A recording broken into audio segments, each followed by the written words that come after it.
Deliverance is not just about praying, fasting, or a pastor laying hands on you. Yes, it is important for a pastor to pray for you, but true deliverance goes beyond that moment of prayer. It is not only a spiritual act, it is also a journey of enlightenment. When the ancient gods of Africa spoke of freedom, they didn't speak only of chains broken by power, they spoke of minds renewed by wisdom. To them, freedom without understanding was like water poured into a basket, nothing lasting can be contained within it. Before we go further, please subscribe, like, and share to get this video going. Now let's jump back in. Imagine this: you want to cook a new pot of stew. You take a dirty pot from yesterday, one still coated with burnt oil and old sauce. No matter how fresh your ingredients are, no matter how carefully you cook, the stew will still taste bad. That is how life works. You cannot pour new blessings into an unclean vessel. You cannot expect a new life to grow in the soil of old habits.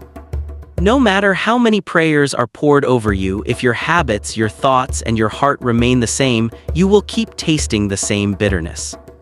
Deliverance begins when the mind awakens. Prayer may open the door, but understanding helps you walk through it. The ancient ones would say, the gods can untie your rope, but only you can walk away. That means even when divine power breaks your chains, you must still take the step toward your freedom.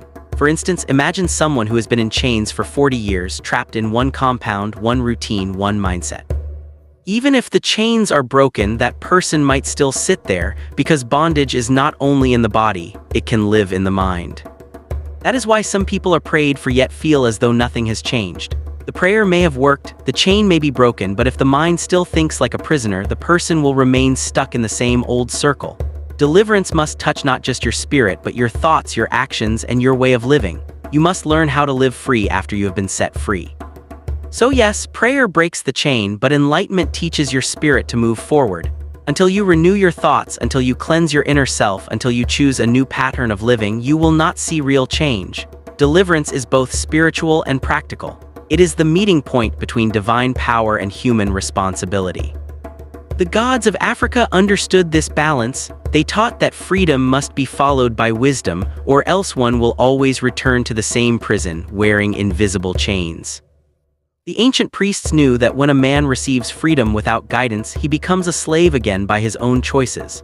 That is why after rituals of deliverance, they would teach their followers how to live rightly, how to think, how to speak, and how to act in alignment with their new state of being. Because true deliverance is not sustained by miracles, it is sustained by transformation. You cannot pray to be free from anger and still feed your heart with bitterness. You cannot ask for prosperity and still live with the mindset of lack. You cannot ask for peace and still hold on to conflict in your heart. The gods taught that a man must empty his vessel before he receives the new water of life. Until you change what is within, nothing new can stay without. True deliverance